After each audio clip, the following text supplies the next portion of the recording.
நீதிமொழிகள் 2:15 மாறுபாடான பாதைகளிலும் கோணலான வழிகளிலும் நடக்கிறவர்களுக்கும் நீ தப்புவிக்கப்படுவாய்.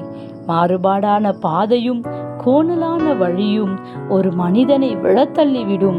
கேட்டுக்கு போகக்கூடிய வழியிலே கொண்டு போய் மரண வாசலை காண்பித்து விடுகிறது.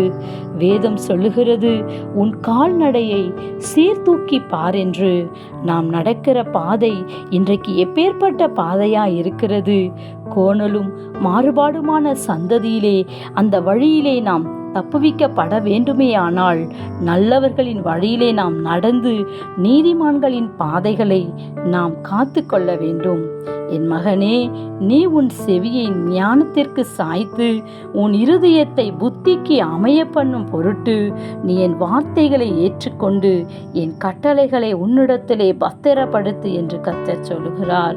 ஆம், கர்த்தருடைய வார்த்தைகள் நம் உள்ளத்திலே இருக்கும் பொழுது இப்படிப்பட்டவைகளுக்கு நாம் தப்புவிக்கப்படுவோம். செம்மையானவர்கள் பூமியிலே வாசமாயிருப்பார்கள், உத்தமர்கள் அதிலே தங்கி இருப்பார்கள். Have a nice day. God bless you.